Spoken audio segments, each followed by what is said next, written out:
काश अगर Kieron Pollard PSL छोड़कर अंबानीज की शादी में नहीं गए होते तो शायद आज कराची किंग्स प्लेऑफ्स के थोड़ा सा नजदीक पहुंच गई होती। जी हां, वही कायरन पोलार्ड जो कि हाल ही में पीएसएल बीच में छोड़कर अनंत अंबानी और राधिका मर्चेंट की शादी में शामिल होने के लिए लौट गए थे।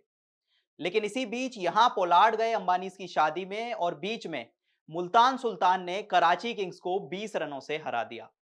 अब ऐसे में एक बार फिर ये सवाल खड़ा हो गया कि कायरन पोलार्ड के लिए क्या अपनी टीम का साथ देना इंपॉर्टेंट था या फिर शादी अटेंड करना। अब कुछ लोग ये बात सोच सकते हैं कि शादी आखिर थी किसकी, इंपॉर्टेंट है या नहीं। ये चीज डिसाइड करती है कि वो शादी किसकी है। वो शादी है अंबानीज की। और कायरन पोलार्ड और अंबानीज का रिश्ता सालों पुराना है। मुंबई इंडियंस के लिए कई सालों तक कायरन पोलार्ड खेले हैं और अगर मुंबई इंडियंस के लिए सबसे ज्यादा रनों की बात करें तो रोहित शर्मा के बाद दूसरे नंबर पर नाम कायरन पोलार्ड का आता है।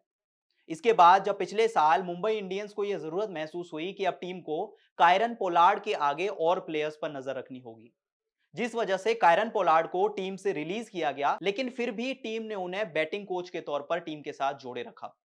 और सिर्फ आईपीएल ही नहीं, इसके अलावा अगर आप दुनिया भर की टी20 लीग्स की बात करें, जैसे कि हाल ही में खेली गई ऐसे टी20 लीग में Kieron Pollard MI Cape Town की कप्तानी कर रहे थे।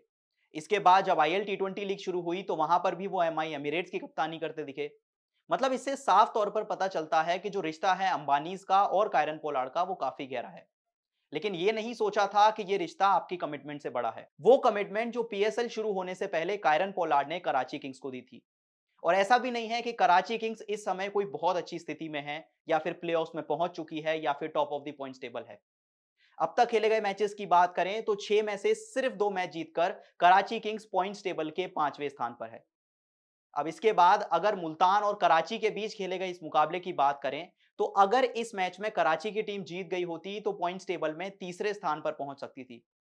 क्योंकि देखिए, चौथे स्थान पर है इस्लामाबाद की टीम जिसने 6 में से 2 मैचेस जीते हैं और तीसरे स्थान पर है बाबर आजम की पेशावर जालमी जिसने 6 में से 3 मैचेस जीते हैं। और अगर इस मुकाबले में यहां पर कराची किंग्स मुल्तान सुल्तान्स को मात दे देती तो 6 में से 3 मुकाबले जीत जाती और एक बेहतर नेट रन रेट के चलते तीसरे स्थान तक जा सकती थी।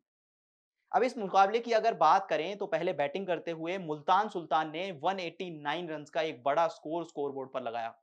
अब जब भी 200 के आसपास का स्कोर होता है तो आप उम्मीद करते हैं कि टीम से कम एक सेंचुरी कोई लगा दे, जिस तरह से उस्मान खान ने लगाई। अब चलिए सेंचुरी ना आ सके तो कम से कम 2 प्लेयर्स एक हाफ सेंचुरी ही लगा दें। लेकिन कराची की हालत का इस बात से अंदाजा लगाया जा सकता है कि टीम के किसी भी खिलाड़ी ने इस मुकाबले में एक हाफ सेंचुरी नहीं लगाई। अगर इस मुकाबले में कराची के टॉप स्कोरर्स की बात करें तो शान मशहूद जो कि टीम के कप्तान हैं, उन्होंने 36 रन बनाए और इसके बाद शोहेब मलिक ने बनाए 38 रन। और आखिर में नतीजा यह हुआ कि कायरन पोलार्ड की गैर मौजूदगी में टीम 20 रनों से मुकाबला हार गई। अब सवाल यह है कि क्या कायरन पोलार्ड ये 20 रन नहीं बना पाते? क्योंकि इस पूरे टूर्नामेंट की बात करें तो कायरन पोलार्ड कराची किंग्स के लिए सबसे ज्यादा रन बना चुके हैं। अगर अब तक खेले गए 7 मैचेस की बात करें तो उसमें कायरन पोलार्ड ने सिर्फ 5 मैचेस खेले हैं और इन 5 मैचेस में उन्होंने लगभग 100 के एवरेज से 200 रन बनाए हैं।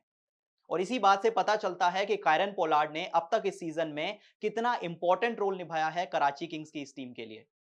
लेकिन इसके बाद शादी आ गई अंबानीज की और कायरन पोलार्ड अपनी सारी कमिटमेंट भूलकर पहुंच गए शादी में शामिल होने। और पीछे से मुल्तान सुल्तान ने इसका फायदा उठाया और 20 रनों से कराची किंग्स को हराकर प्लेऑफ में एंट्री कर ली। अब ऐसे में आपको क्या लगता है, ये जो फैसला था कायरन पोलार्ड का, क्या ये कराची किंग्स पर भारी पड़ेगा?